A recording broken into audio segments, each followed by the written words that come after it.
All right, you guys, I know that I say that every episode is going to be explosive, but the lies and the intentional misrepresentations that are being delivered by Turning Point USA and their affiliates, they are really reaching a fever pitch because we can confirm that Brian Harpole lied badly to Sean Ryan, an interview that one of the heads of security gave the other day.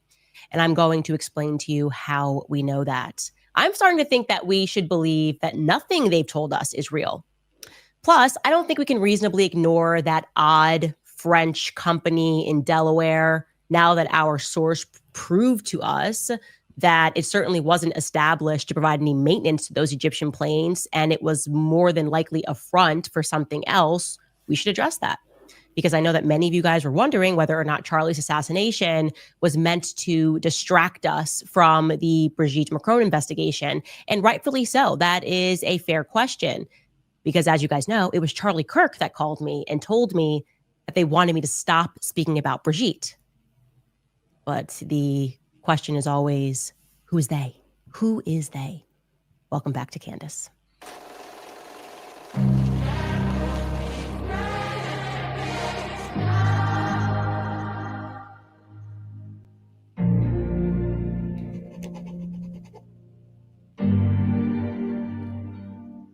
Grief is weird. Okay, I got to tell you, in those weeks following Charlie's assassination, I didn't feel like myself. I felt like I was honestly having an out-of-body experience. I didn't want to accept things. Obviously, that's the reason that I went away to Wyoming. But with every week that we move further from September 10th, I have more clarity. And I'm starting to focus on things that happened in those early days. There are certain things that are playing in my mind over and over again. I would say that happened in the first 72 hours following Charlie's assassination. I was in a state of trauma, and not for a single second during that state of trauma did I believe that Turning Point USA would later be involved in what seems like a cover-up, right? It seems like if you have to lie ever, it's because you're covering up the truth. Duh.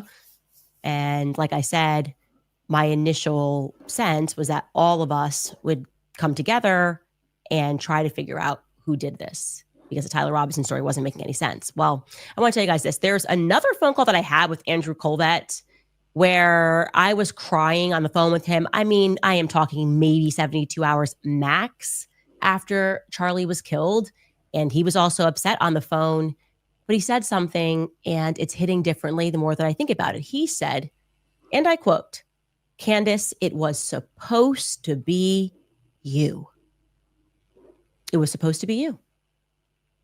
Now, at the time, I dismissed this as some sort of bargaining, right? That's an actual stage of grief. You do bargain. You wish that it was this person. You could trade it. Maybe you wish that it was yourself. And to be honest, I did go through that phase of bargaining with Charlie. Like, why didn't it happen to somebody else? This is a good person who had his whole life ahead of him. I mean, I told you that even my father went through that stage of grief. My father was like, this makes me feel terrible because Charlie has lived his life so admirably. And like, I've had so many chances in life, so many illnesses, and it just makes me so sad.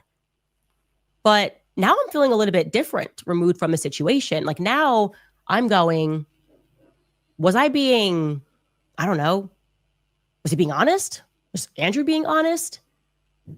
Was Andrew trying to maybe communicate to me after, especially given the fact that I told you that while the actual day on September 10th, while Charlie was in the hospital, he told me that there was a list and that me and Tucker Carlson were on it and that we had to lay low, but he never told me who told him that. I never got a call from the feds telling me that. So I feel like these questions I have now are quite valid. Andrew, by the way, was not the only person who called me on that day and reached out to my family on that day with this warning, immediately cautioning me and Tucker to keep our mouths shut, telling us that we should lay low because there was a quote unquote list going around. Another person was a very well-known woman who happens to be married to a CIA contractor. Same exact message. You and Tucker Carlson. But of course, we cannot tell you who we are getting this information from. I'm starting to realize as I consider who the sources are and their closeness to the military, and now that we've gotten into the story and realized that virtually everybody there that day has these military ties, that threat may have been coming from the government, actually, that the globalized government that we live under, right? LOL to the idea that we have any national sovereignty, may have wanted me and Tucker to watch our friend die. And then that global gang wanted us to know that you will be next if you don't shut up. Like, really, it was supposed to be you.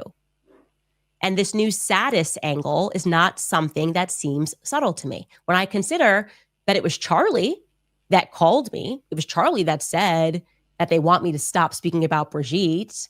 And now I consider status, which according to our source, our well-placed source, is a front, right? Suddenly this French company comes in and leases a hangar for only 2 years, okay?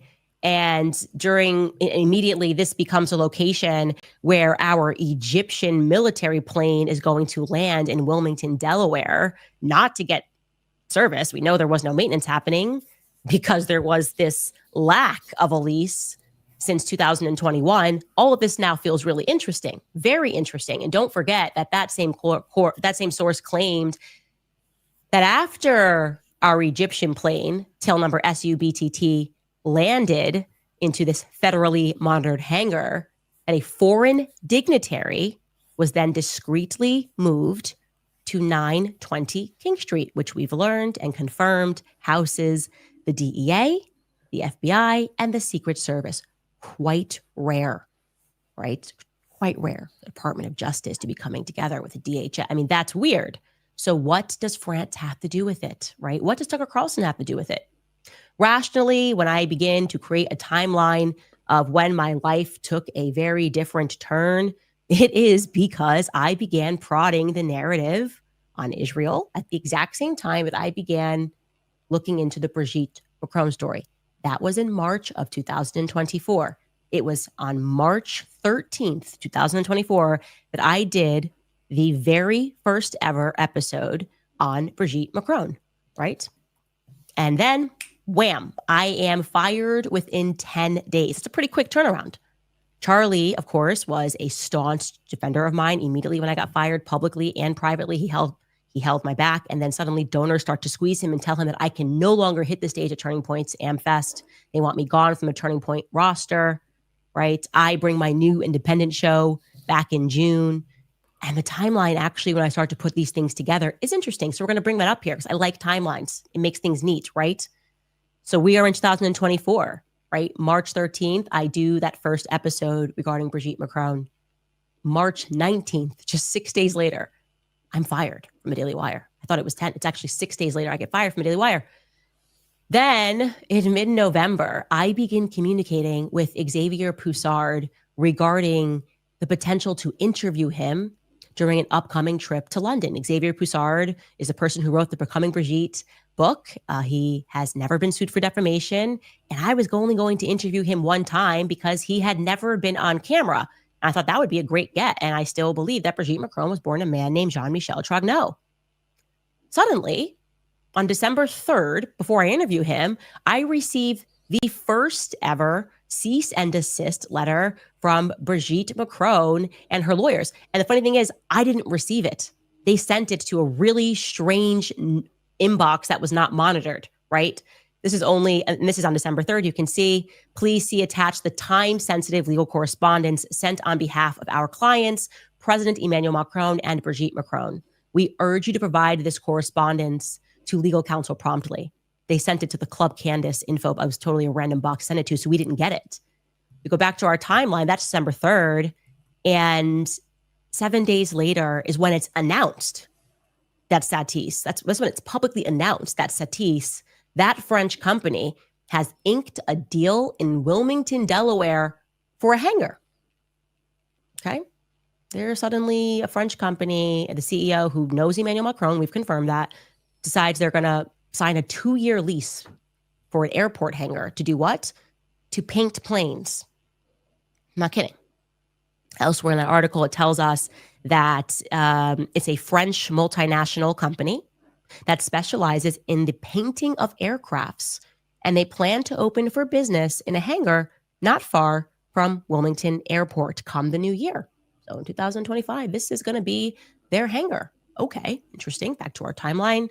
That is publicly announced on December 10th. And then on December 18th, Tom Clare sent another follow-up email regarding the cease and desist. And again, I don't receive it because he's sending it to this random box.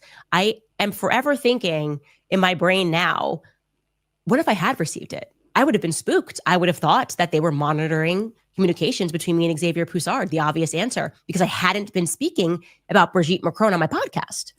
So what was up with the cease and desist? I think my suspicion is they knew that I was moving to interview Xavier Poussard, which I then did. As you can see on the timeline, on December 21st, I interview Xavier Poussard in London. We did not release it, right? We fast forward, we receive, after he forwards it to our actual attorney, and we receive the communication. And it actually just makes me angry because I'm pregnant. Now we're in 2025, and I decide that actually I'm going to turn this now to an entire season, because who are you, French first man, to tell us that we can't speak about the story, which is incredibly interesting. And on January 31st, I release the first episode of Becoming Brigitte. Brigitte season 1 airs. And obviously this show goes viral because it was a shocking story, an unbelievable story. People worldwide are going, what the heck is going on? It's not what the press told us. It really kind of, it shocks your core that the press could be in on telling a lie this big. And then on February 17th, we premiere my sit down with Xavier Poussard. Okay. Jumping back into this timeline, that's on the 17th that email comes, that we premiere that sit down interview with Xavier Poussard. And a couple of days later, on February 24th, Charlie Kirk reaches out and he tells me that the White House is asking me to stop speaking about Brigitte. And he tells me that it is related to the peace deal in Ukraine. That is ostensibly the reason on this same day, February 24th, that's how quickly the phone call happened. This is the day that Donald Trump meets with Emmanuel Macron.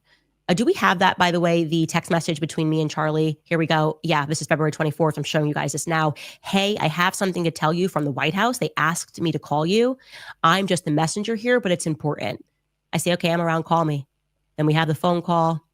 And then I was like upset about the phone call because I was pregnant. And then I felt bad. And I was like, okay, let me think about it, because I don't want people in Russia to be killed because I won't stop speaking about Brigitte if the Ukraine peace deal was at the center of this.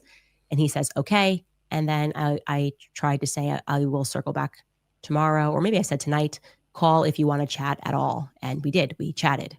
The next day you can see he starts with, the White House just asked for your number, FYI. I think POTUS might call you. And that is not what happened. On February 25th, actually, Sergio Gore called me and asked me to stop speaking about Brigitte. And it felt more like an order than a request. And I did not respond in kind to that. February 26th, President Donald Trump calls me and asks me to stop speaking about Brigitte. Now, Charlie's in the middle of this. Communications are happening between me and Charlie about Brigitte, okay? On July 1st, and by the way, the series was over, and I said I'll agree to be quiet about this for a while because it's no longer relevant, and I don't want Christian men to be slaughtered in Ukraine because I'm not keeping my mouth shut. Now, on July 1st, Macron sends another legal threat. On July 18th, this is where things get really interesting, Charlie Kirk hosts Tucker Carlson at SAS. This brings in the Tucker element, right? He tells Tucker to go max, call out Israel, Jeffrey Epstein, just go max. And guess what? Tucker really did go max. I want to actually play for you this clip of what Tucker said on stage. Take a listen. The unfairness of it drives you crazy. And it's particularly galling in the case of Jeffrey Epstein and the whole constellation of people around Jeffrey Epstein, all of whom seem to be getting away with scams. And how do you know they're getting away with scams? I'll tell you how, because they're useless and they're rich. So how do you come to a place where some of the least impressive, most useless people who have no actual skills become billionaires? How's that legitimate? And by the way, if you ask this question, at least in Washington, it's like, oh, well, yeah, sounds like you're a socialist. Sounds like socialism. Yeah, okay, I'm a socialist now. All right. I was a Qatari agent or a bigot. Now I'm a socialist. All right. Leaving aside my committed socialism, can you answer the question? How did Bill Ackman get $9 billion? Bill Ackman, a pretty impressive guy? I know Bill Ackman. No. Bill Ackman's like well-connected and super aggressive. That's it. And I think, well-connected, super aggressive people deserve a fair living like everybody else. But if you're accruing $9 million just because you're willing to do anything, I don't know why we have to pretend that's good. How did Epstein get 4 Gulf Streams? How did he get an island, a massive ranch in New Mexico, the biggest house in New York? Like, what is that? Like, at some point, the basic economics really matter. And they matter because not that it's bad that rich people are getting richer, it's bad that everyone else is getting poorer.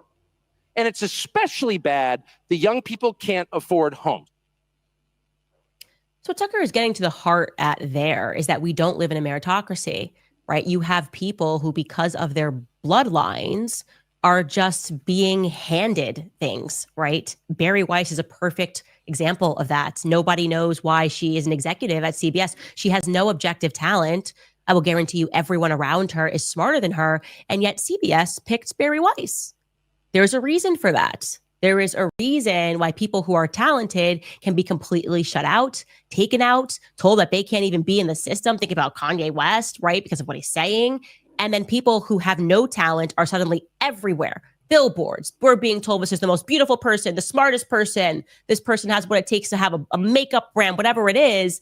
And they have no objective talent. That is not something that they would want messaged to Generation Z, generation coming up, who's recognizing that something's not fair, that perhaps this whole idea that we live in a meritocracy is one big illusion. Anyways, back to our timeline, right?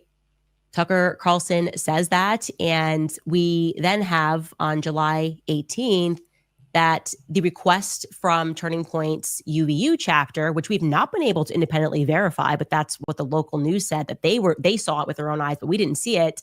That's when the request comes in for Charlie to speak at UVU. Very late in the day, never happens this way. Okay. Like I told you, they are always working at least a semester behind on requests, but this one's happening quickly. This is really interesting because BTT then comes in from Cairo through Paris and lands in Omaha, Nebraska. And it's the longest stay actually that they have in Wilmington. Okay, they do this long stay, and that's not in Nebraska. That long stay that I'm referring to is happening in Wilmington. They stay in Wilmington for 6 days. Okay, that happens to be from the 20th to the 26th. That happens to be the period that Brigitte and Emmanuel Macron released to the Financial Times that they are suing me in a Delaware court. Right? Not saying that Brigitte or Emmanuel are on this plane. What I'm saying is that could it have been a dignitary that was on this plane, a French dignitary that was on this plane? All options are possible at this point because guess who owns the hangar? A French company, okay? A French company owns the hangar. So that's interesting. Go back into this timeline and something else happens that's very strange in this constellation. Right after that, by the way, I want to show you this. So odd, like we were so surprised when we got this. They depart on the 26th from Wilmington, heading back to Cairo. They released it in that period of time that they're suing me. On July 27th, I'm showing you this private communication between my legal team. We were very confused about why this lawsuit was being filed in Delaware. Like not putting anything together. I didn't know about Satis, nothing. This is my lawyer, and he says, here's like the PDF. It's massive. We're likely going to try to file a motion to dismiss to stay the case on the grounds that it's inconvenient to litigate in Delaware because you're in Tennessee. Your company's in Delaware to not defame anyone. The witnesses are in Tennessee. The Macrons are not citizens of Delaware. Thus, there's no connection to Delaware. Like, what are we doing in Delaware? We should dismiss in Delaware and say that they have to file where you are, like where they claim that they have been defamed is here in Tennessee. That's so interesting to me in retrospect that we didn't understand why this was happening in Delaware. Anyways, moving on to August 1st, same week, Tucker Carlson releases an episode with me And what goes viral from that episode is that we are discussing the Brigitte case. Tucker is interested. He's watched the series. He believes that Brigitte Macron was born a male rather. And that goes viral, okay? It just goes viral, gets more people speaking about it. So you can just, a lot of stuff is happening at this time. Then what we have is in very early August, we know that is when Turning Point is beginning to scout this location for their event. The school is telling them this is not a great place for you to host this because there's no traffic control here. Turning Point employees insist that it is the best location. Headquarters employees insist that it's the best location. It's Charlie's preferred location. And so it's got to happen. From August 5th to the 6th, that's the notorious Hamptons retreat that took place. Charlie himself described it as an intervention, and Bill Ackman disputes that narrative. Seth Dillon disputes that narrative. Bibi Netanyahu offers to take Turning Point to the next level financially. Charlie declines that offer, okay? We fast forward to the 17th. BBT flies again. It does its Nebraska route. Charlie speaking on August 23rd. It again goes through to Wilmington, and it stays one night on August 23rd in Wilmington before heading back to Cairo. On September 3rd, Brigitte Macron is basically opening up its Paris Design Week, and she's photographed with the Minister of Culture. We have that. And then drops off. On the 4th, we have the BTT flight departing from Paris. Now, I'm going to tell you what's really interesting about that September 3rd date that I forgot to mention before we get to December 4th. President Zelensky is in town also, though. Brigitte Macron welcomes President Zelensky into Paris on September 3rd because there is this remarkable, and I would assume rare, I don't know, but 35 state leaders meet to discuss Ukraine, securing the security of Ukraine, okay? That's what they're there to do. Brigitte greets him on September 3rd. She also, again, like I said, was with the Minister of Culture. And then we have this flight that leaves from Paris. BTT leaves from Paris, and it's go time, right? This plane is now going to stay for 6 days, and then it's going to go to Wilmington, Delaware. As you guys know, it's going to stay in Wilmington, Delaware before departing on September 11th after Charlie Kirk's assassination. I find this now to be very interesting, okay? Very interesting as to whether or not on that Egyptian, quote unquote, Egyptian plane, there could have been foreigners that are not from Egypt. And I think that's pretty obvious that these people were not from Egypt, okay? I really don't think this was an Egyptian-filled plane. Whether or not they had Egyptian passports or Egyptian names is a whole other story. But people at the state level print IDs, right? Of course, obviously. Jeffrey Epstein had a Saudi Arabian, totally different identification, multiple passports and different names. I am very curious about how that timeline is coming together because we were getting very close to something as we had started on September 8th, by the way, are Becoming Brigitte season 2. And we were looking at how unusual it was that a dog was barking a bit too loud. You know, a thief that nobody was pursuing was running. And that was us discussing the MK Ultra program and Brigitte Macron, strangely, and Emmanuel mentioning MK Ultra in the lawsuit to us 18 times struck us as odd as we were trying to determine whether or not it could have been Brigitte Macron that was involved in that Stanford experiment, this prisoner, 2093, that was being protected. We didn't know why this prisoner was being protected. We sent somebody there. There seemed to be more. And what really terrifies me is that if my inclination that Xavier Poussard's messages have been being read and tracked for longer than I even realized, and that's the reason they initially sent that cease and desist in December, was to ward me off sitting down with Xavier Poussard, then what we hadn't yet presented to the audience, but what we were investigating on the back end, if they were aware of that, it really makes me wonder if we were on the right track. And it was something that was so sinister, you know, involving maybe another step of the MK Ultra program being used to foster serial killers and to give serial killers new identities and allowing them to run in countries. That was kind of conversations that I was having in the background with Xavier. And we thought that we had perhaps identified Brigitte Macron at Stanford University, a possibility is what I would say. We were maybe at a 50-50%. And then suddenly Charlie Kirk gets assassinated, and it totally throws us off of the scent entirely because we're trying to figure out what happened to Charlie. And now, strangely, trying to figure out what happened to Charlie has brought us back to a France question, right? Why on earth did France move? I mean, who wants to lease a hangar in Wilmington, Delaware for 2 years to paint planes? Ostensibly, we're supposed to believe that this was a maintenance stop, but as the tip proved to us yesterday, that wasn't the case. That was a front because that had not been operative from 2021 all the way forward to the end of 2024. So literally, that plane was still making stops in Wilmington, Delaware, and there was no lease to that. And these were federally controlled waterways where that hangar is situated. And we learned that this is a building where there's cooperation between the feds, Homeland Security, and also contractors, independent contractors, which means people that are not a part of our government's apparatus.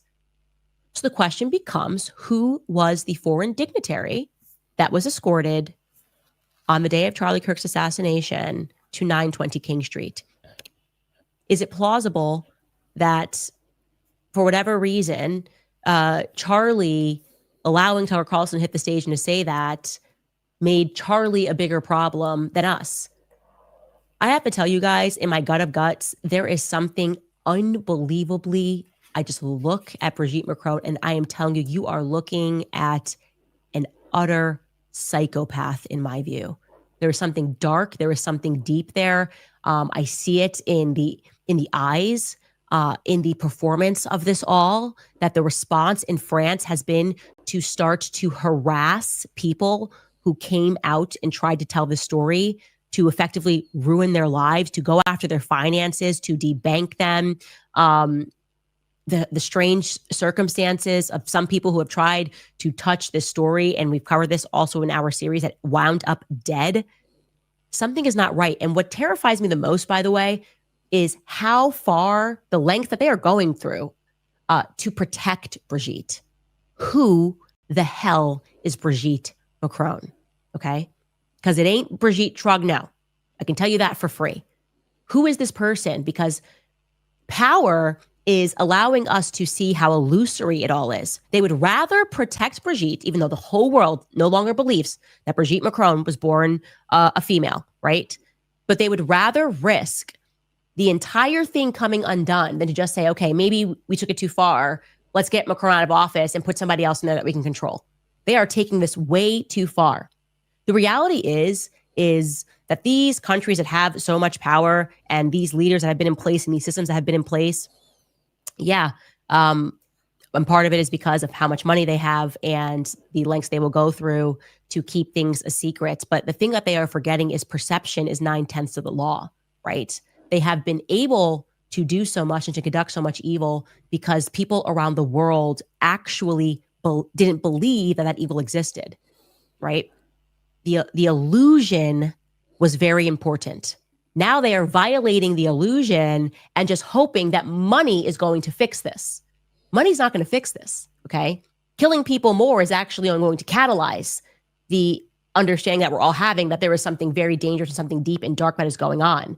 And the themes that were in this Brigitte story are now in this Charlie Kirk story. So many people involved here having a history of child sex abuse. It's just not normal. How many times does this come up in the Charlie Kirk story? Whether you're talking about George Zinn or the person that jumped up and screamed, or the pastors, the Calvary Chapel that for whatever reason kept getting into these scandals that we went over the other day. That does not, to me, feel like a coincidence. So are they just so arrogant that they think that money is going to make this go away? You have to do the right thing. You have to make people believe that real justice can be served, okay? And right now, we are getting a sense that doesn't even seem to be a plausibility, and that things are becoming even more extreme. More money is being spent in trying to get us to invest in a fiction. Like, I don't know, it just seems like it's all coming undone. And so I wanted to express that to you guys, that we should prod that narrative more. We should learn more about that company, Satis. We should see we are receiving a bunch of tips about that company, and we are going to chase down those leads, because it's very difficult once I put that in a timeline for me to simply ignore the France angle. Obviously, France would know. They should be able to just help us out. I'm sure they should be able to reach out to France and say, hey, you purchased this hangar. I mean, you decided to lease this hangar for 2 years, very short time, to paint some planes. Could you tell us who landed in Wilmington, Delaware, and was shuttled over to 910 King? I think that would be a good start. Anyways, we'll be right back, and I'll tell you about Brian Harple's big lie when we come out of a few sponsors. All right, you guys, we know that too many people are vilified for standing up for truth, but we also know that a lot of people are feeling tremendously courageous in these times. I'm certainly done playing defense. I don't water down what I believe to be palatable, because silence is not kindness, it's consent. And right now, the greatest silence surrounds the topic of the lives that are lost before they even take their first breath. If we're going to call ourselves defenders of life, then we have to always act like that. That's why I'm asking you guys to join me to fight back with real action. We can do this with truth, and we can do this with love. Just $28, you can give a free ultrasound to a woman that's in crisis and considering an abortion. Okay, so I'm just going to jump over these adverts that Candace is speaking about. You can go to her channel if you want to see who sponsors Candace, but they don't sponsor this channel. And you'll get 30% off site-wide. This is their biggest sale of the year. Their best sellers always sell out. Code Candace. I got to tell you guys, by the time we're done with this list of verifiable turning point lies, it's going to look like a CVS receipt. You know what I mean? It's just getting longer and longer. And these misrepresentations are, of course, lies. So Brian Harple obviously sat down with Sean Ryan, and he tried to explain how things went wrong and how it wasn't fair, and woe is them, millions of dollars that we received. But this is actually the fault of UVU police, right? It's actually the fault of this Chief Long. Now, I had a lead on this for a few weeks from within Turning Point USA. Many people obviously leaking within the organization, but I wanted something a bit more solid. They were telling me that they knew for certain that the security did some abnormal things that day. Personally, unless I am certain as it pertains to Turning Point USA, I try not to speak on it. But as it turns out, security people are getting fired or getting moved around at Turning Point, and people's families are getting threatened. And so people in the security apparatus are starting to speak. And now we are certain. So foremost, jog your memory of what he said, what Brian Harple said to Sean Ryan. He describes a communication that, and he says it in a very odd way.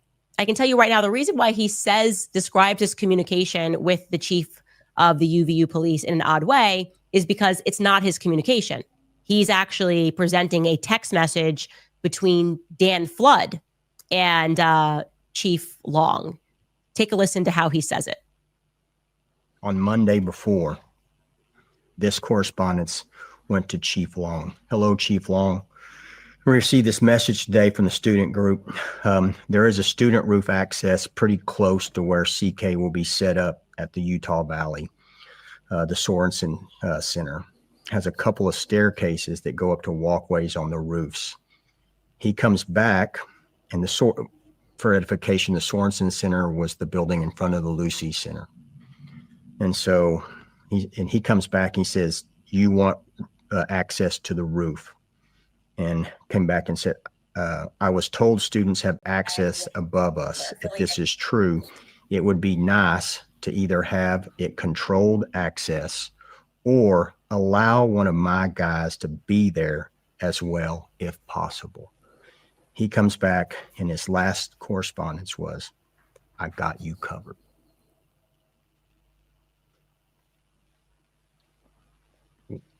What else am I to do? Follow it up. When a command level person from an accredited police department says, I've got this area. Jeez. Ooh, pick me. So I could confirm to you guys that something else that they could have done would have been to at least walk walk around UVU when they arrived. Exactly. They didn't. Never did a walkthrough. And I can also tell you that this is a severe misrepresentation, because the reason why he says Sorensen, and obviously many people picked up on this, like Lozzie is supposedly where the student got up on the roof. So why would Sorensen even matter? Well, apparently, and again, I confirmed this with security inside of Turning Point, there somehow happened to be a leak. And so they can't dispute this.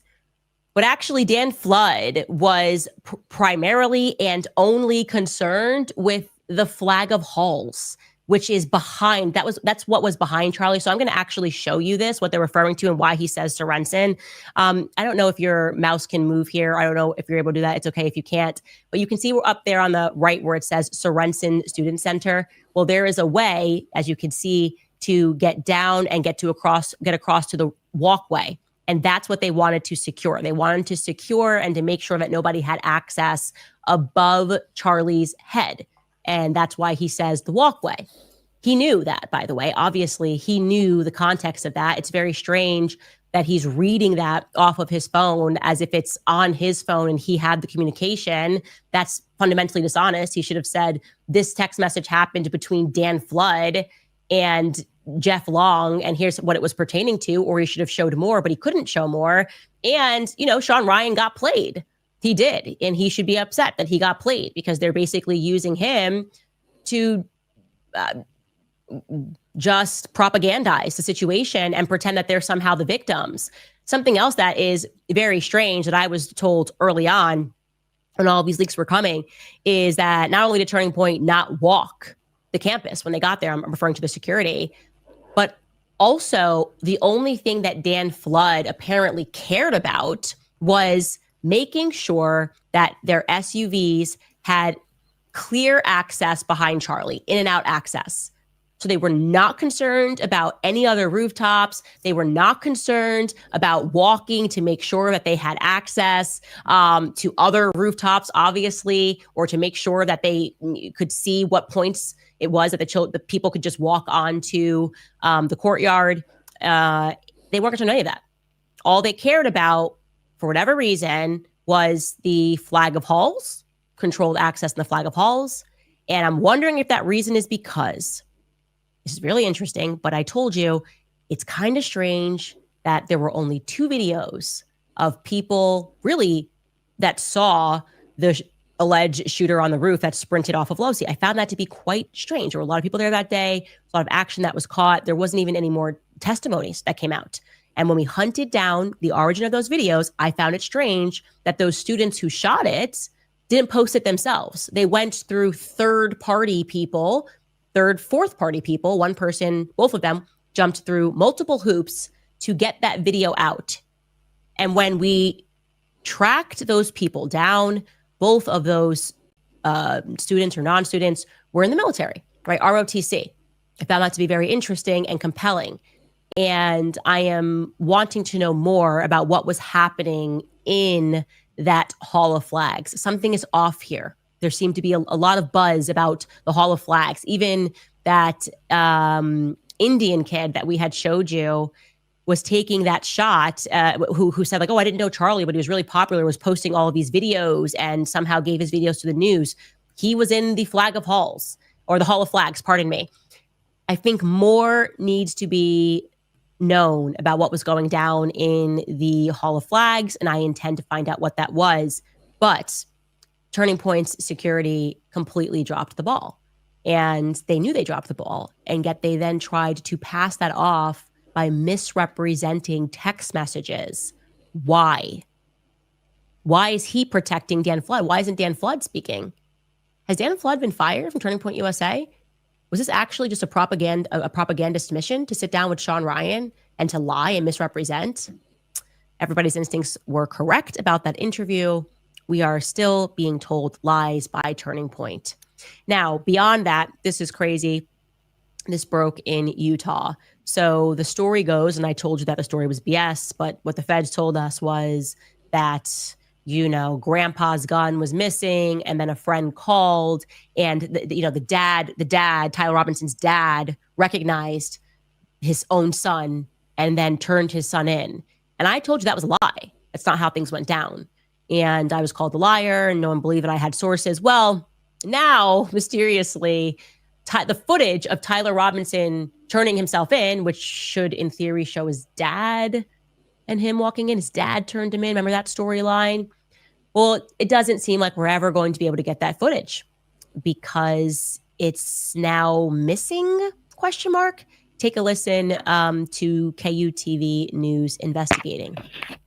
On September 17th, 2025, Washington County Sheriff Nate Brooksby held a press conference. Our job was not to interview, our job was just to get him here. After Charlie Kirk's alleged shooter was taken into custody in Washington County less than 2 days after the shooting. Within the hour, my friend drove Tyler and his parents to my office, where he was greeted by plainclothes detectives. After learning of this, I submitted a public records request to obtain any video of Tyler Robinson walking into the jail facility. Washington County responded saying there were no records responsive to the request, as Robinson did not go to the jail area. Our request for any holding room video was denied. A few weeks later, I re-upped the request on a more generalized scale for surveillance video showing Tyler Robinson walking into the sheriff's office. For the state of Utah, we would certainly hope that this video is available. The response?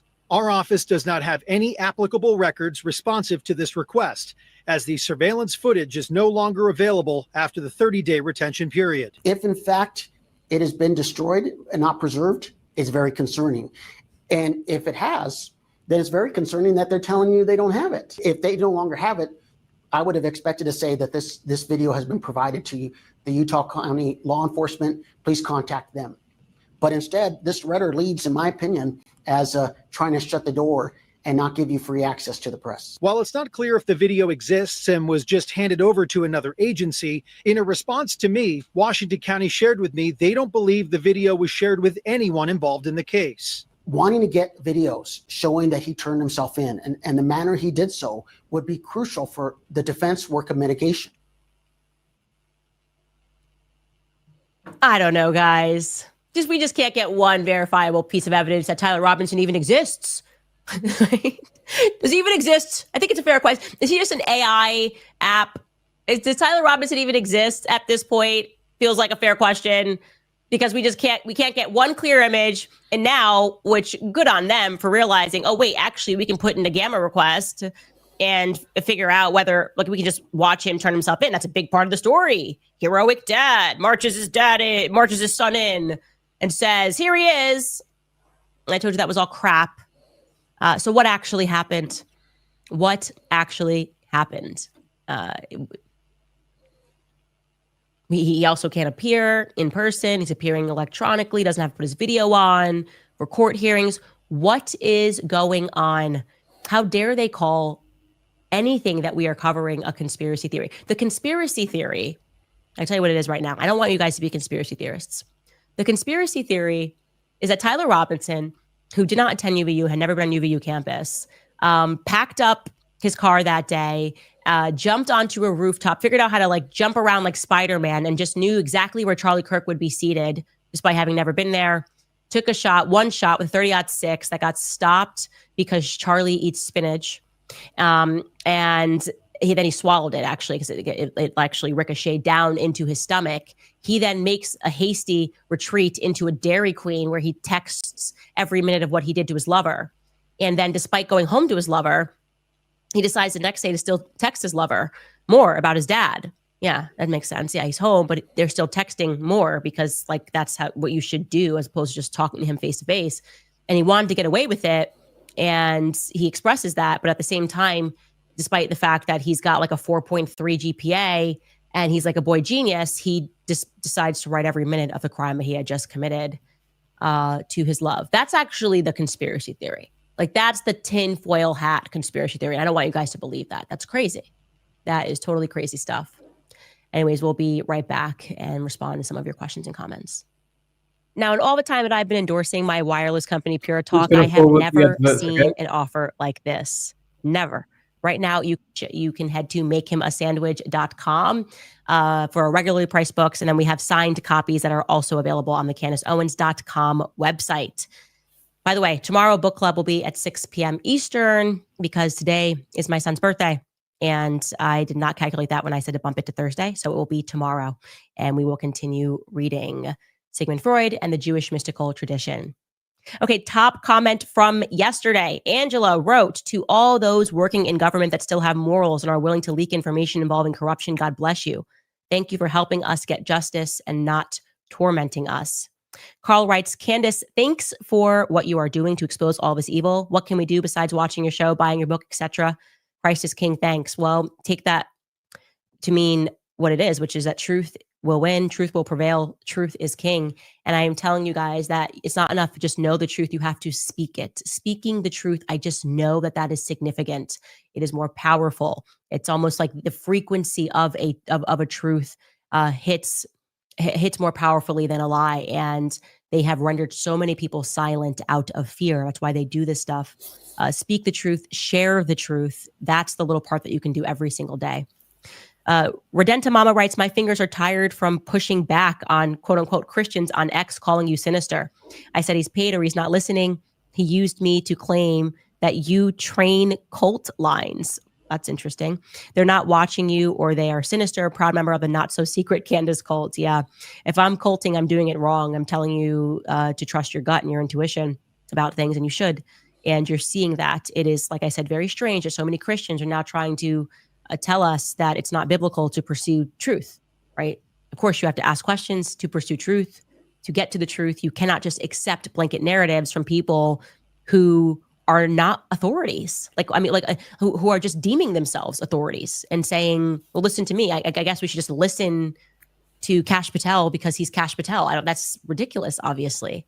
If you choose to trust, you should also verify. And they are now trying to tell you that process of verification is satanic, which couldn't be further from the truth. M. Puliche writes, a gang of demented, he's quoting me here, a gang of demented psychopaths rule over us, and their solution to being caught to doing psychopathic things is to murder us. I had to rewind that last episode. Candace, your investigation is uncovering so much that would never see the light of day. Stay safe. Yeah. I think there was something about the Charlie Kirk assassination that made a lot of us want to be brave, because Charlie was about as safe socks as it gets. You know, he really was. And they assassinated him anyways. So how can we feel safe? How can everybody at home feel safe if Charlie, who always tried to make it work, was always everybody's friend, was somehow assassinated in broad daylight and his friends are lying about it? I don't know. That doesn't feel good. I don't feel safe at all. Certainly being quiet isn't going to make anybody safe, which is why we have been sharing everything as a form of insurance. It's just the information that we have, we share across with so many other people, and we've empowered other people to know what's going on behind the scenes too. VBVC writes, just know that Ron Paul has used his platform to speak about it. His friend Charlie Kirk questioning the official narrative, and if dark forces are responsible on 9/16/2025, no one is as loud as you, but Ron is a real one too. I think you mean 9/10. He don't know, but he has always known. Yeah, he's another person that I should probably get some stuff out to, send him another insurance package, as I'm now terming it, so they know everything that's going on behind the scenes and threats that are being received, because that's what it's going to take. We have to decentralize intelligence. Adrave writes, thank you for not giving up and showing no mercy to the elite. We support you. Thank you guys. Ms. Mint Juleps writes, you plus your unseen squad equals fire, and you are appreciated. The FBI has no integrity. Maybe that's why they never tried to recruit you. If I had a niece like you, I'd be crazy proud. Thank you so much for saying that. And no, I've never been recruited by the government, and I feel really dumb for thinking that things could be resolved in government. Like I said, if there was any silver lining in the Charlie Kirk assassination, is that I think it taught all of us a lesson about our faith that we could somehow fix it in this system. All of it's happening at once. The Epstein files, the sort of collapse of Hollywood, the stories that we are learning and watching the elites protect Jeffrey Epstein, his victims speaking out and saying presidents were Republican and Democrat, and all of them worked to cover this, lets us know that we got to stop pointing fingers at one another. Elizabeth Jones writes, do you think Charlie Kirk's assassination could be a message to Trump or Kash to stay in line? I'm going to say definitely, maybe Trump almost got assassinated. We don't know what happens behind closed doors, and he could be fearful of that. I would hope that we elect leaders that are braver than that, but he could definitively, obviously, be fearful. Cash, that's just corruption. I mean, he's like, once I saw the article, he was blocking Tulsi's office, I lost all faith in Cash. And I think he's a part of the corruption, plain and simple. Black Fatigue writes, Candace, and for those who are curious, go on Google and type in 30-06 damage, then click on the images. And now ask yourself if you think that Charlie Kirk was shot with 30-06. Viewer discretion advised. Yeah, somebody who recently got shot accidentally by a 30-06 on a hunting trip sent me a photo to our tips box, and it was shocking. I mean, absolutely shocking. He described the damage that was done and just said, in case you want to share with your viewers, in case they actually think that Charlie's neck somehow stopped this. And I am declining to share that, but I think we can confirm that there was no miracle bending bullet from the Lossie Center. A smaller weapon was used. Crazy Chris writes, love the comfort shirt. Feels like I'm chilling with my sister. Love you. Thank you so much. I did decide to go a little chill today. Renee writes, I wonder if our president's plane ever landed there in Delaware. Well, we know that Biden was living in Delaware. He lives in Delaware. He's from Delaware. But I do not think that Trump would have been described as a dignitary. Certainly would not have been described as a dignitary. That would be a different classification. We were kind of looking through that. What classifies someone as a dignitary, a foreign dignitary? Certainly a first lady or a first man of a country would be classified that way. There are other categories as well. Mark, you were looking it up. Do you have that answer for me? I mean, I'm asking you kind of off the cuff, but you were looking this up. What classifies somebody as a dignitary? Do you know? It's pretty wide ranging. So it could be pretty much anyone in the government who is close to the top, or an aide or an executive aide, even down to religious leaders. It's a very broad term. Interesting. Okay, so yes, and we are wondering who that foreign dignitary was, and maybe we will now find out. You guys, if you have any tips, obviously email us more tips at CandaceOwens.com. And other than that, we will see you tomorrow.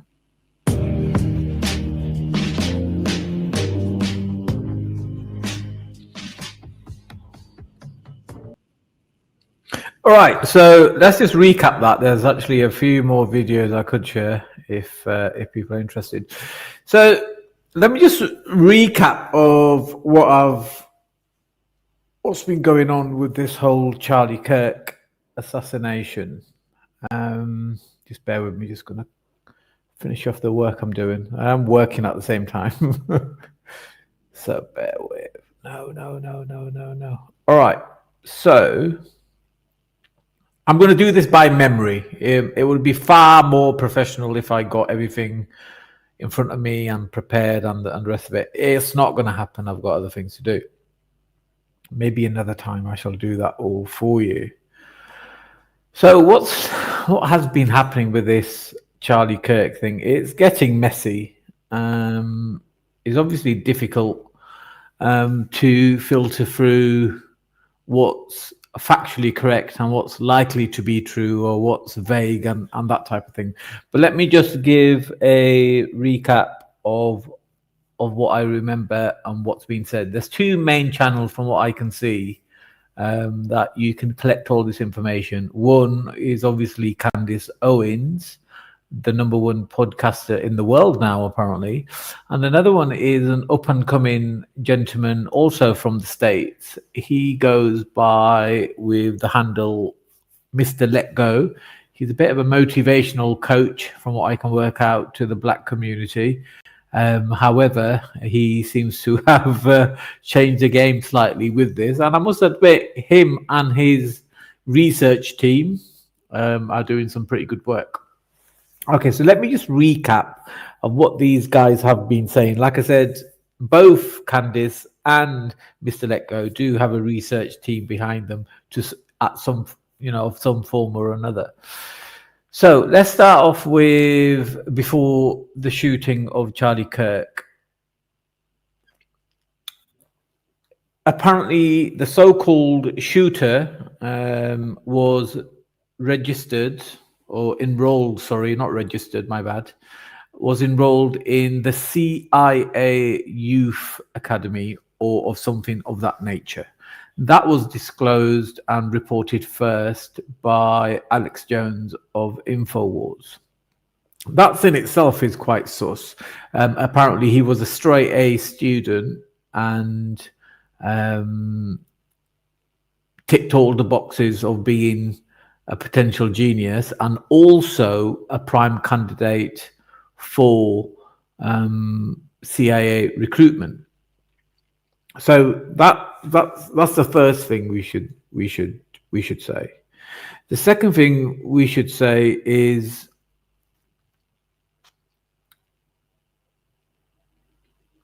that his whole arrest during and after and perhaps before is highly suspicious. I'm not going to add any more to that. I'm just giving you guys a catch up. So the whole story about how he was arrested and who was involved is highly suspicious. And by that, I include those text messages that were shared between him and his transgender lover, reportedly, apparently,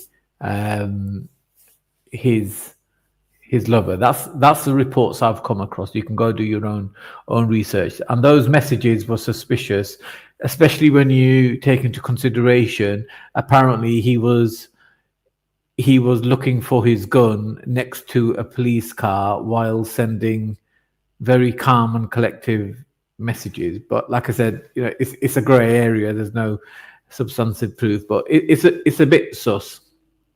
So all that, and then now we're hearing reports that the rooftop areas were already outlined to be a danger point, and those in charge of security were, to say the least, not doing their job.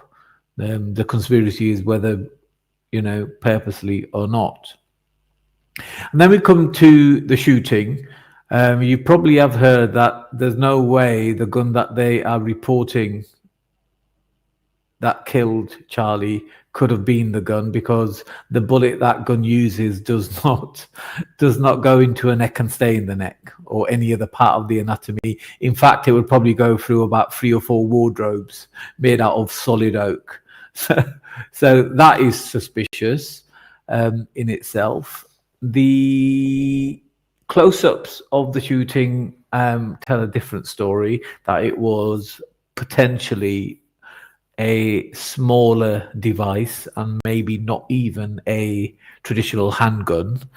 There was talk of that the bodyguard pushed Charlie onto the floor rather than him dropping naturally. However, I kind of ignored those comments just because in order to protect Charlie, you would have to get him onto the floor and cover him up with your own body if you're a bodyguard, in order to prevent any more bullets going towards him.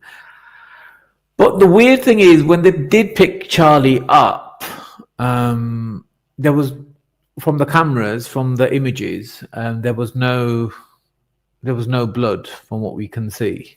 Yet all the bodyguards or those that have given some kind of statement said there was blood everywhere, and even got into the mouth of one of the bodyguards, but we can't see any blood. And then we come to the suspicious activities of the people around him leading up to the event, during and after the event. Again, Candace is actually a former leading member of Turning Point, which was the Charlie Kirk's organization, and I believe her husband still is some kind of active member, but I haven't really looked that up to kind of confirm that whatsoever. So she does know the people, and she states that the people that were there, what they were doing was highly suspicious. One of the men actually got up and removed the memory card of the camera that was behind Charlie, and he says he has the footage, but is not willing to share the footage. Again, that's a bit dubious. Then we have the highly suspicious event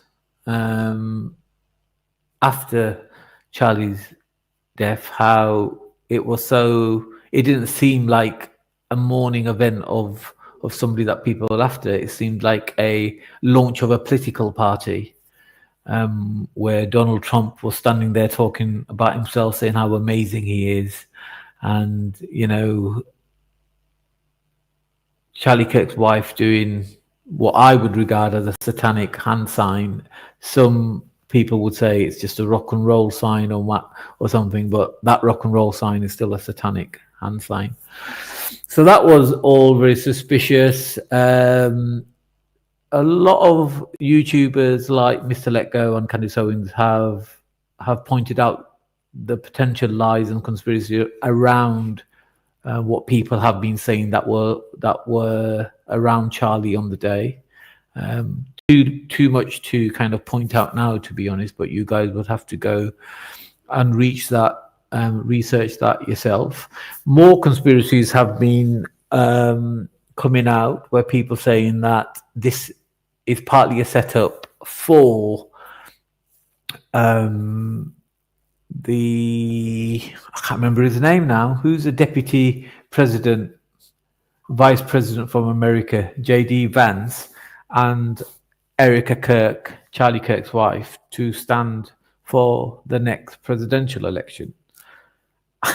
The way that morning ceremony, if you want to call it, was conducted and other events, I would definitely say that it does look like they're pushing for that, and that in itself is a bit suspicious. Now, for somebody of my age and experience, I've obviously been around people, including my own family members, that have passed away. I've also helped other people going through grief, and even now I help as many members of my new community as much as possible, and I did in the old, former community that I left in London. I can tell you categorically the way a lot of people around Charlie Kirk have been acting is not something that I've seen before.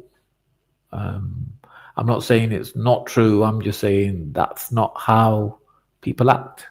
That's not what people in grief do. But anyway, I don't want to compare myself in any way to that. I'm just pointing out. So now we kind of discuss more about Candace Owens. Now, Candace Owens, prior to Charlie Kirk shooting, was contacted by Donald Trump's office with Donald Trump on the line saying, can you stop talking about her claims that Brigitte Macron was born a male? And she refused, and she continued. She's now claiming that maybe not Donald Trump himself, but she's claiming the state, maybe not the US government, but the deep state, aka the globalists, are involved in this assassination.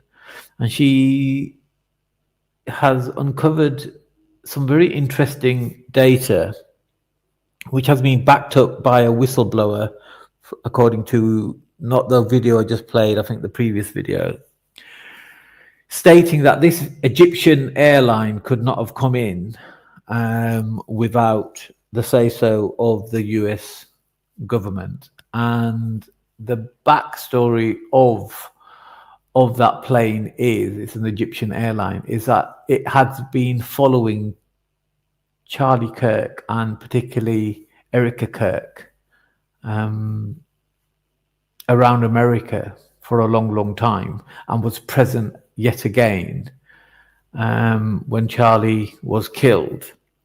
Now, I think she's claiming, she's not claiming, I think she's claiming that the assassins with an S may have been traveling on that plane. Okay. Now, if you want the full story, and not the one that I've just shared with more detail, you've got to find that video. I think it's not the very last Candace video, but the video before that she shares that information. Now, more kind of surprisingly, there's videos circling around of Erica Kirk when she won some kind of bikini contest or beauty contest. Not very Christian. I'm sure we'll all agree with that. On top of that, it has been claimed by a number of social media activists that, and with evidence shown, or seems like evidence shown to me, again, I haven't double checked it, I don't want to either, that Erica Kirk, before, when she was still a child, I'm talking about 15, 16, that type of age, had formed and founded and launched a orphanage in Romania. And that orphanage in Romania was accused of trafficking minors. That's the accusation being thrown towards Erica that I've seen circling around. I don't believe there's been any response from Erica or Turning Point in regards to that. So that's a bit weird. Now this is where Mr. Let Go, the YouTuber, comes in. Now he does a lot of research on trafficking of minors, and he's covered a lot more information, including how Erica was seen and pictured to be best friends with an army general, I think it is. You don't quote me on that, but somebody in the army. And he goes on to believe that Turning Point USA may have been some kind of organization which was using not advanced technology, but certainly advanced marketing tools to capture details of youngsters at universities and colleges, because they were using something called geofencing. Geofencing is basically what large organizations tend to use in order to promote their products, and then track their users on an ongoing basis. You can just look it up. It's not something that even medium-sized businesses uses. You got to remember, Turning Point USA was turning over millions upon millions, being donated. On that note, Candace claims that Charlie Kirk turned down £150 million, I think she claimed, from an Israeli-backed donor. And his reasons was that he wasn't happy with how the war was going on in Palestine, Israel, West Bank, whatever you want to call it. And she's actually showed some type of evidence or some kind of quote to back that up, and which then, if true, and it seems like it could be, if true, then that kind of makes everybody who's been involved in Turning Point USA, who has been coming out saying he was still pro-Israel when he, according to this evidence, potential evidence, that he wasn't. So I'm missing out a lot here. I'm just trying to condense as much information as I can, so you guys have a kind of a bit of a synopsis. So finally, we come back to this Egyptian plane, and when you've seen enough assassinations, like we all have by now, you can clearly see that the assassination of Charlie Kirk was a military operation, and that some goofball on a roof did not shoot a 1864, whatever that age of that rifle was, to shoot. It did not happen. He may have let off some kind of blank or something, in my opinion, but I do not think that was what hit it. But I do not know anything. I am no firearms expert. I'm just trying to assess what I see. And like I said, from the close-ups of when Charlie was carried out, I didn't see any blood. I've also seen videos where things are moving during the whole kerfuffle of, sorry, I don't mean to use the word kerfuffle or kind of bring down, the event. What I mean is during the whole kind of mad hurry shown by the bodyguards to cover Charlie Kirk, some angles of some videos showed a chair and something else moving when nobody was around to have moved that chair, which tells me some kind of AI type system may have been used in order to create fake. So now we come down to why Candace was talking about Kash Patel and the FBI and the state covering it up. Now, obviously, the whole Epstein thing is problematic. It's clearly about to bring down the Trump administration, and in the elections, local elections in America next year, I think Donald Trump is going to rue his mistake in regards to not releasing those files, or perhaps we'll find out why he didn't. But I lost my train of thought now.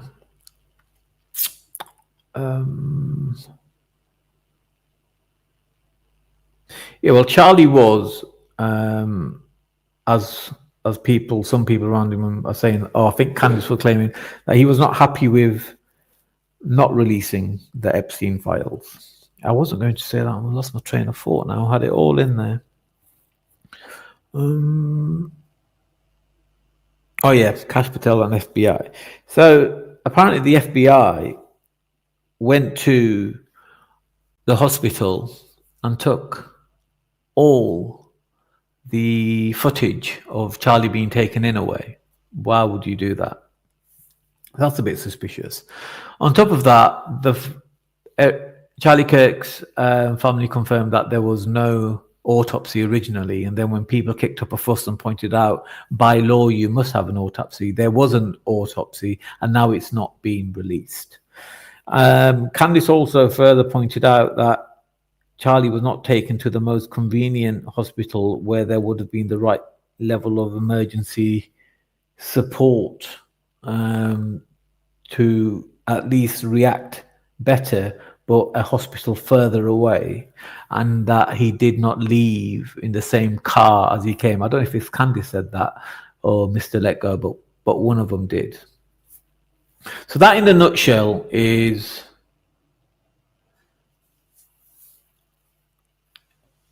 what the situation is. And like I said, some of this has good concrete evidence, some of it hasn't. What I'm not doing, and I've noticed a lot of people are, is choosing sides, and I'm not ignoring evidence or information, because that would make me pretty stupid. And let's face it, nobody wants to be stupid. So I've not really made a video about this. I haven't really discussed anything about this, because there's not much to discuss other than putting your head in your hands and just praying and thinking, oh my God, what has the world come to where somebody thinks this is okay to do to another person, or an organization thinks it's okay for this to be done to another person? Either way, it's very, very evil, and it's very, very disgusting. Yeah. Dingy Don is saying, many think Charlie was taken out by iSteel and Co. Yes, I've heard that. So if people don't understand what Dingy Don is saying, when he says iSteel, he's trying not to mention a certain country, because YouTubers who tend to mention a certain country tend to get strikes or be banned. I quite like how Mr. Let Go does this. He calls that certain country IHOP. There's a restaurant in America. Those of you who've traveled to or holidayed in America, there's a real crummy restaurant. Sorry, IHOP. There's a real crummy restaurant. It's a bit like Wimpy. Remember the old Wimpy with the plastic chairs and someone used to come and serve you, and the rest of it. It's a bit of that kind of. It's not exactly. It's not like Harrods restaurant, put it that way. Anyway, he called it IHOP, but I still would do. I don't really refrain from doing that because I'm not like I said before. I'm not trying to pick a side. I'm just saying this has been discussed. This has been presented. This is the person who has the information or claims to have the information. I think that is the best way to do it. But the problem is for global conspiracy actors is that since 9/11, the world has woken up to a lot of shenanigans, unfortunately, and these things do not work like how they used to. Simple as that. Okay. So going back to Capital and FBI, there was one more point I wanted to make in regards to that. So this plane that Candace has been releasing information about, that was following Erica Kirk, or she claims was at the locations of Erica Kirk more than Charlie Kirk, but also Charlie Kirk, could not have traveled around without state authorization. So indirectly, I suppose Candace is saying that FBI/CIA are likely to have been involved, but her pitch is, I believe, if my understanding is correct, it's more so the deep state, aka the globalists, those who truly run countries and run the world, that have actioned this. All right, so that's that. Maybe I can find another video of Mr. Let Go, because he does some good stuff. Now, it's one of those things. Mr. Let Go is not. He's not the best person to listen to sometimes, just because he's a bit rough around the edges. But anyway, it is what it is. So the police officer that broke some of the news, apparently, like many people, may be an actor. Let's have a look at this. If anybody wants to come on and have their say they can do, but if you chat shit, you're going to be politely asked to leave.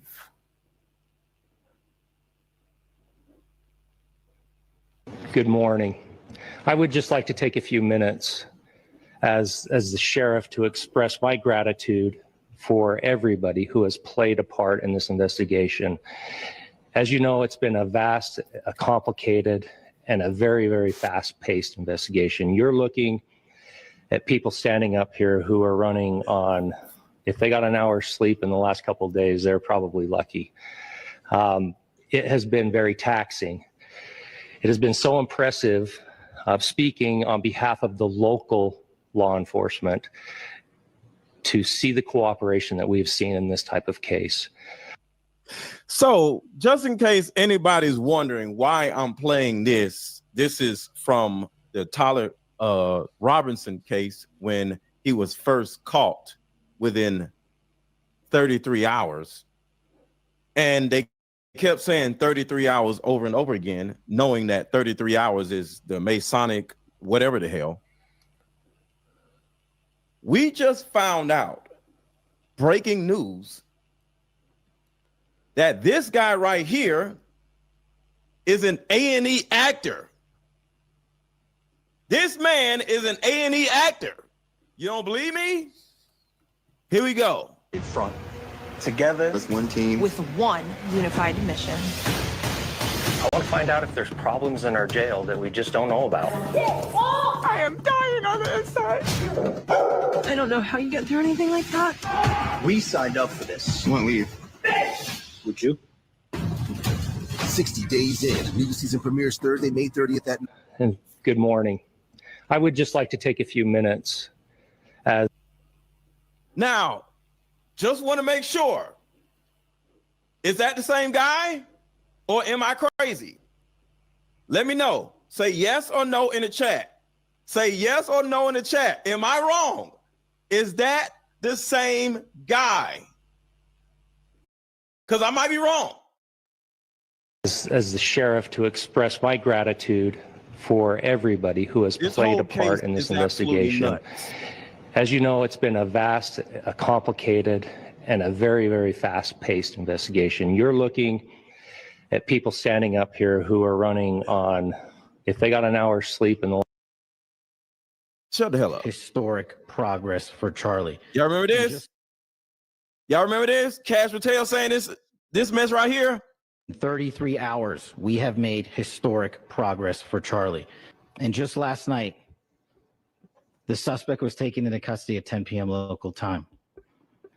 In less than 36 hours, 33 to be precise, thanks to the full weight of the federal government and leading out with the partners here in the state of Utah and Governor Cox, the suspect was apprehended in a historic time period. For 33 hours, I was praying that if this had to happen here, that it wouldn't be one of us.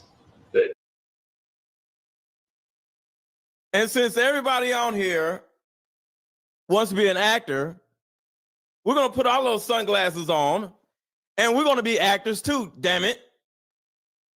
So I'm here with FBI Alley, Detective Kelly, and I am Detective Mr. Lego.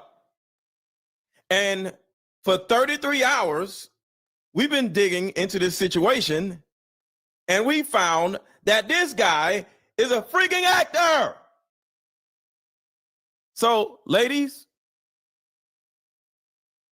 unmute before we play the intro and tell me what y'all 33-hour findings actually have been. Well, first I want to say thanks to, there's a girl on TikTok called Bread and Blessed and Ryan Mata. Am I saying that right, Kelly? Yes, Ryan Mata. Yeah. I believe this, I think, I don't know exactly what day they filmed it. It's saying like May and then it aired November 7th. So don't quote me on that. Maybe that's why it's all coming out now, his episode maybe. Yeah. Season nine of this fabulous series. 60 days with one unified mission. Hold on. This is absolutely that we just don't know about. This is absolutely groundbreaking and crazy. This man is an actor. With one unified mission.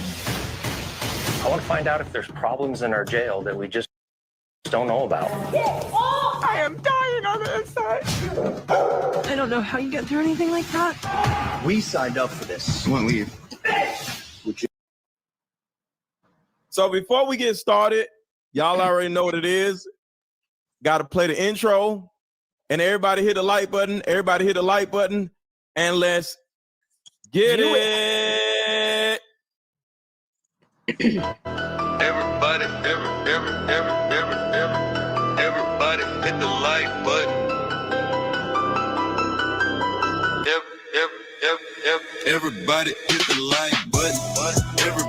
Everybody hit the like button. Everybody hit the like button.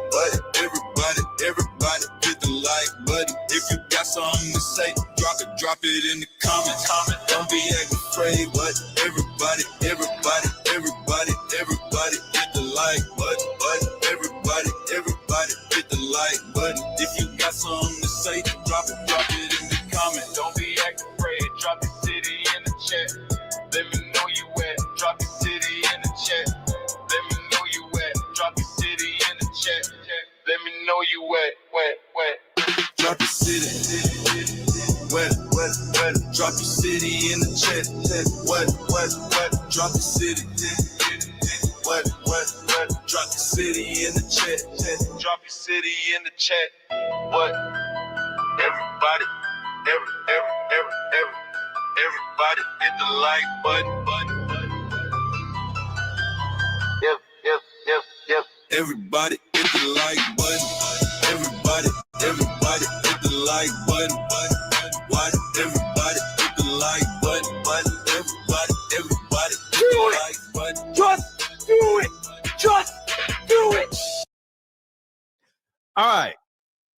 Shout out to Rachel. What's going on? So I want to say this before we get started.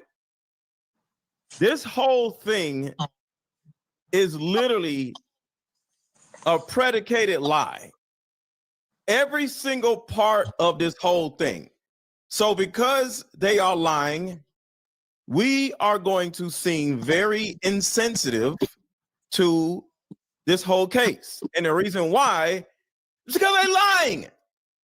And because they are lying, I am not going to treat this situation seriously. So I'm trying to show y'all something that is very important, that yes, somebody said we are in the matrix. Yes, we are in a matrix. And since they are not going to take this seriously, we are not going to take this seriously. So let's start with this.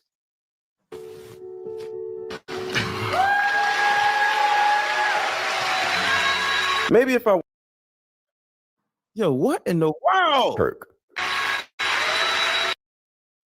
All right, hold on, y'all. 말씀 맞추면서 말할게요. So this is Rob McCoy, this freaking idiot. He's out in Korea or some damn where. So this is the first idiot that is acting. He wants to act like he's Charlie Kirk. Check this out. 맞추면서 말할게요.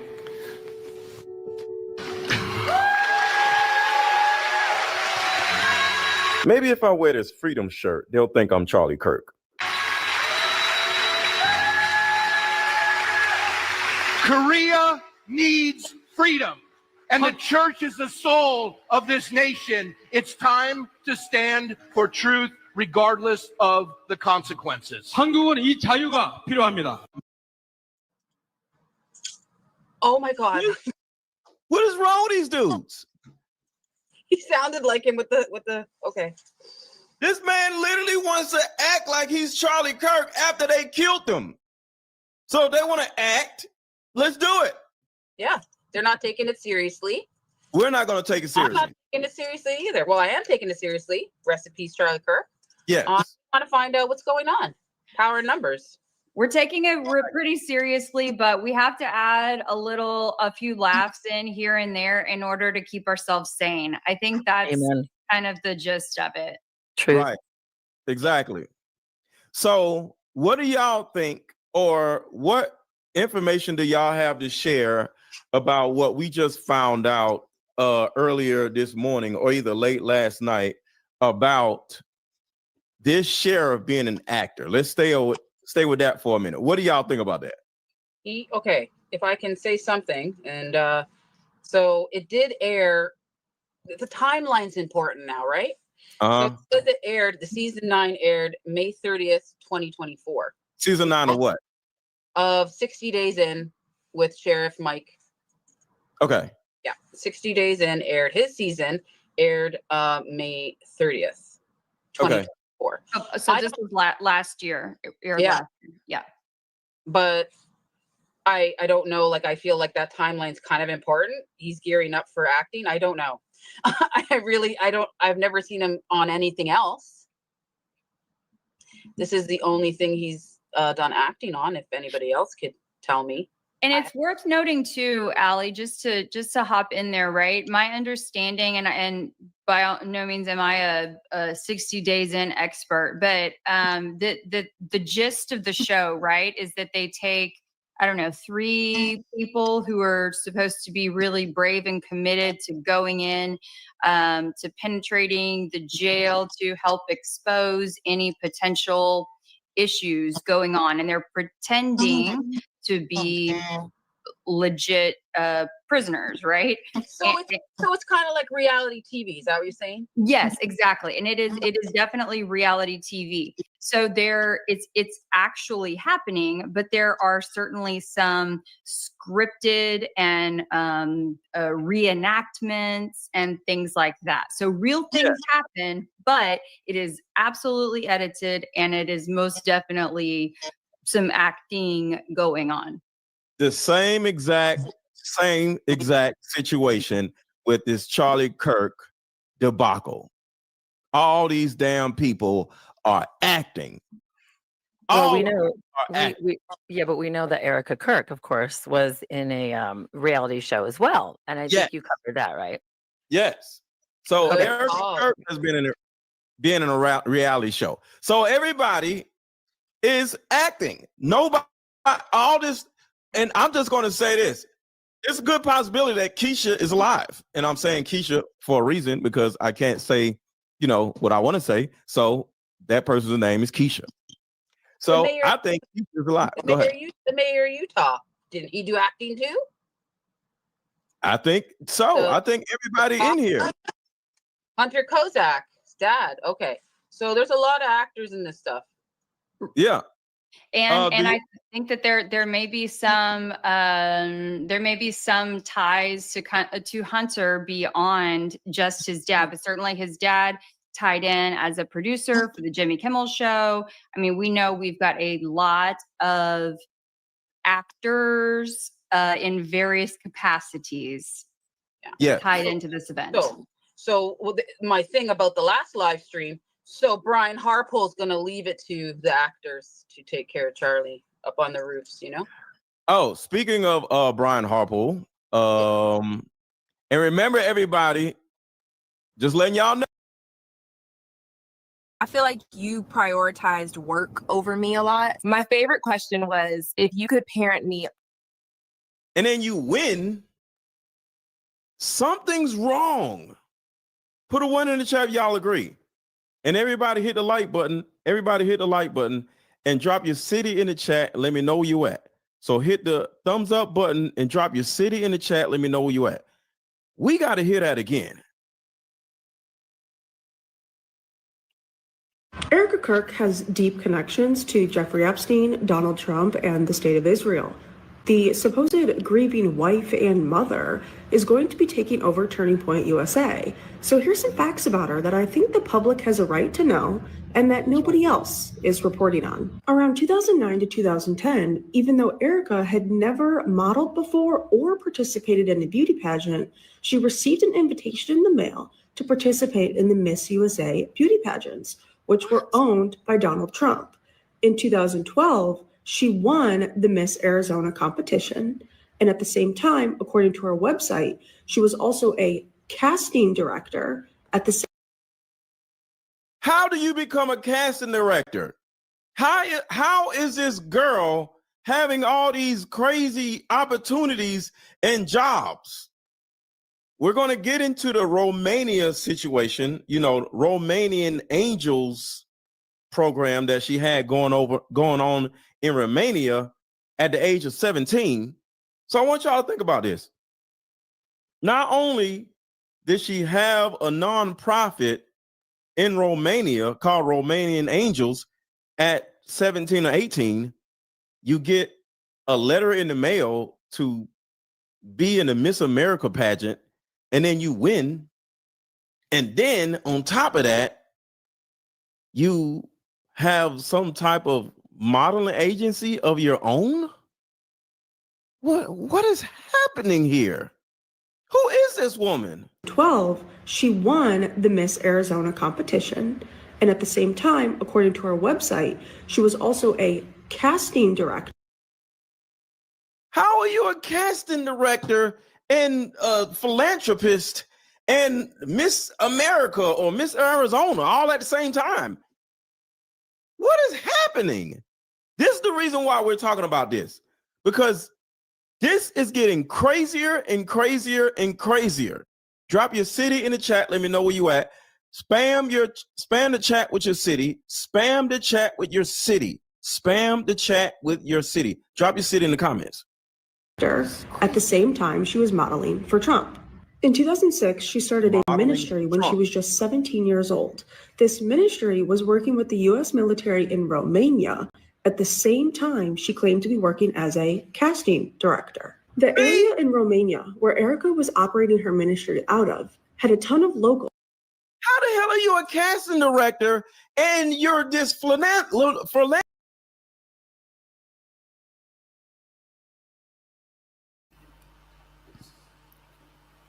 Okay, so look, I've introduced you to both of those channels. Everybody's heard of Candace Owens, so you can go and look at her live streams, her videos. Very good information. But Mr. Let Go is somebody that many people have not heard of. He's an American chap. And like I said, he's a bit rough around the edges, but he provides some good information, and it's very interesting.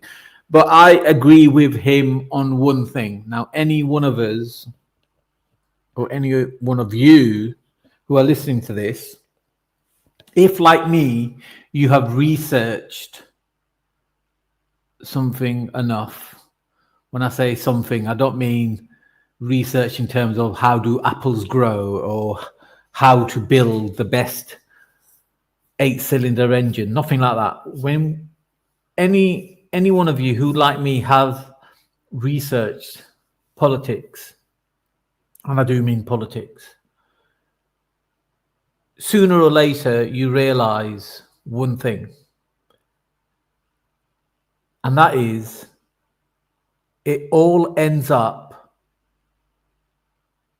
with the abuse of minors and Satanism. And I'm telling you that if you don't agree with that, or you think that that has to be an exaggeration by Manny, pick a topic and just keep going. And I absolutely promise you that you will come to the same conclusion myself and Mr. Let Go has. It's a sad state of affairs, I know. But you can't ignore information just because it doesn't suit your narrative. You can't ignore people just because, or the information that they are sharing, just because you don't like the look of them, you don't like the sound of them, you don't like, what they represent. All that is kerfuffle. What you need to be able to do is extract the information, check against the evidence they're providing to back their information up, or do your own research and then form an opinion. Otherwise, you're just going to look like a Looney Tune who's not getting paid, but just flying the flag of nothing. On that basis, I'm enjoying my cup of English tea. I'm going to say this. I'm going to start doing regular daily live streams. I've actually had enough of politics, so I don't know if I'm going to start a new channel. So this is Manny Cinder Live, where I do the live streams. I also have my main channel, which is Manny Cinder. But these have a history of politics and what have you. I've already concluded for myself that the only way forward in politics is either we have politicians that can be held accountable for the promises they make before being elected and held accountable for not delivering after they've been elected, and do away with corruption. So that means doing away with God, what are they called? People that corrupt politicians. Can't get the word out of my head. Lobbyists. Now, a weaker mind might think, well, lobbying is important. I'm going to accept that argument. So when I say do away with lobbyists, I just think lobbying must be a public system where if a charity wants to lobby a certain politician, then that must be made public and perhaps even be voted upon. Unless government can be decentralized, democracy is over, and it's my opinion democracy is over, and that's largely to do with the lobbying system. I personally think the only government is the government of God. Whether how that looks like and how it's going to be conducted, I don't know. Well, I do know, but I don't think this is the time. I just have an idea, but I don't think it's going to be an acceptable idea. And democracy is far better than other draconian systems such as communism, socialism, that socialism can be part of democracy, but democracy is definitely better than communism, monarchy dictatorships, military dictatorships, and all the other systems. But like all these systems, democracy is failing and will fail because it's just people trying to avoid not being governed by God. Ever since man was kicked out of Garden of Eden, this is where we've ended up. Just one system after another system after another system, and they all fail because men are corruptible. We are all corruptible, and weak men are highly corruptible, and that's what politicians become, highly corruptible. So I don't know what I'm going to do. I think I might switch on to helping people because, like most of you, I actually enjoy helping people. I think everybody enjoys helping people. It's not just something that's special to me. I think it's one of those innate things that God has put inside of us and something that we should explore. So, you know, I want to help people, and I know financial markets, I know business, trading, marketing, mostly investments related. That's what I know. I'm not sure how I really want to do that because half the time I've seen people try to conduct a service like that. They on YouTube, and it's so difficult. You could be willing to give somebody £1,000 to go spend on their family on Christmas, and they'll just refuse it, which is entirely their right to do so. They'll just refuse it because they'll think it's too good to be true, and that's unfortunately is where humanity is. They don't always accept the help that they need, because they're not expecting help. But anyway, I'm pondering over that. If you have any ideas on how I can help people, leave a comment or send me an email or get on Discord. I've been pondering on this for a while to see what I can do. Maybe I should just pick one topic, one subject, one service, then take it from there.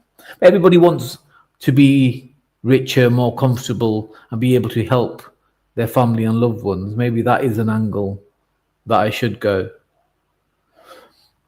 But not everybody can do things like trading the markets. Anyway, I'm digressing. I'm thinking as I'm talking. What is this chap saying? Modeling agency are a front for trafficking. She was a model casting director, also known as a recruiter at Gisley. Do you know what, mate? When I saw your little icon on the chat, I just glanced at it, and I don't know why. I thought it's just going to be another troll, so I ignored it. But that has to be the most intelligent comment I've read for a while, and I am one of those people. When I watch other people's videos, I do tend to read their comments. Actually, that's another thing I want to discuss. I'll come back to it. But yeah, exactly that. That's a very wise comment, because it's usually the women that are used to capture the children. Even if you look at the Muslim grooming gangs, if you explore their sorry, my underfloor heating's come on and I don't know why. Anyway, so when you look at Muslim grooming gangs, they always use a head girl to go talk to her friends and bring her friends to the group, to the gang, to be, you know what. And same with Ghislaine Maxwell, and so on and so forth. And isn't it funny, like with all these cases with Epstein and P. Diddy and, the Muslim grooming gangs, the state is always involved, the police and, local government, national. I mean, it almost feels like that this activity that they're conducting, the abusing of minors, is like a currency to them. Like we look forward to honestly earning money in order to spend it on honest, good things, on our family, on ourselves, on each other, on our friends. They seem to be involved in this demonic, satanic activity. Right, my tea's getting cold down. I'm going to show you one more thing.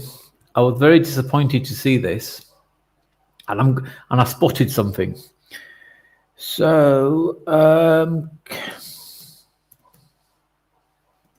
bear with me, just getting that video up.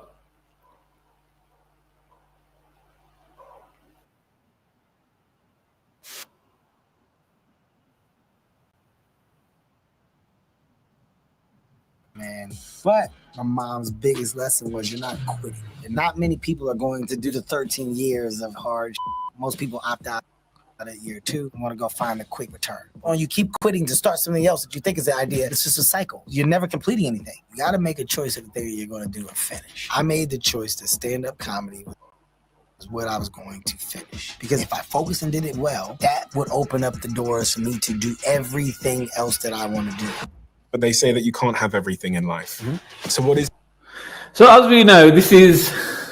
I can't remember his name. I don't really care. But anyway, he leads one of the leading YouTube channels out there, the Diary of the CEO. And up until this interview with Kevin Hart, who we'll get to in a minute, I thought he was clean as anything. I had noticed he was doing interviews increasingly in America.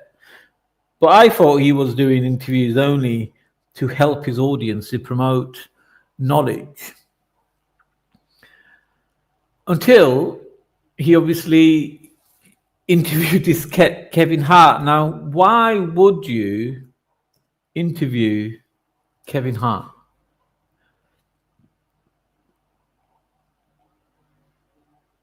You know, why would you interview Kevin Hart?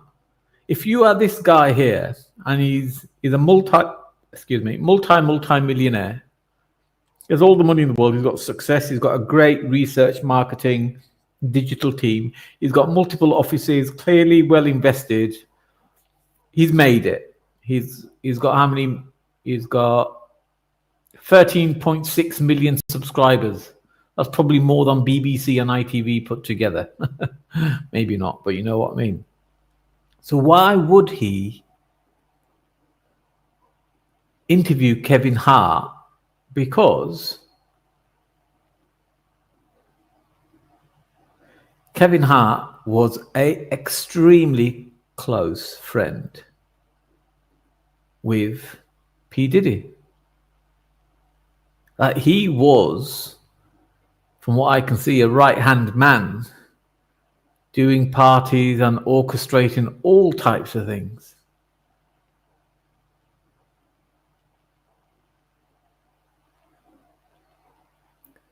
So I find that very, very suspicious. And what I found even more suspicious was this. So when I went down and read the comments, it was all very positive. It was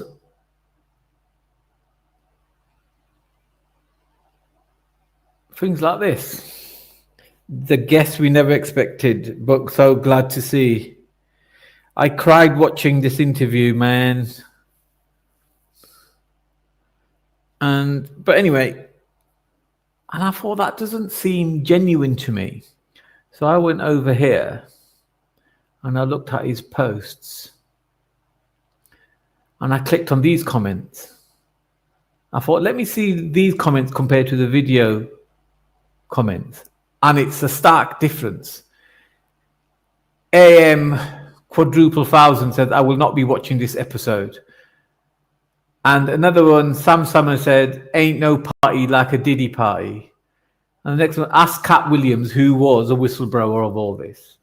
So, as you can see, there's no way the comments under the video are much more positive, and the same people that follow his channel, watch his channel, have given a completely different set of comments over on the post. So they're clearly being doctored, shall we say. I mean, don't get me wrong, I have hidden comments when I thought they were needlessly, how can we say, stupid, right? I've hidden comments in the past if they've not, from a known racist, or they have a certain negative element that's not really required. I'll hide them. Anybody would.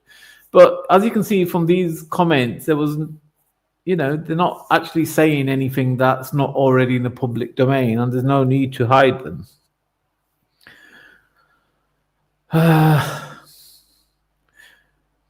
Yeah, so exactly, there is Satanism, aka Luciferian Brotherhood. It's vast. Yeah, well, clearly you've done your research as well. All right, so I am going to be doing these live streams on a regular basis. I'm going to start getting more people on, having more open panels, having more discussions, because, like Charlie Kirk said, when we stop talking, then the silence becomes something far more dangerous. So we should and need to keep talking. All right, peeps, I'm going to play a video on the way out. I'll see you all on hopefully Monday. Thanks for everybody watching, listening, and commenting.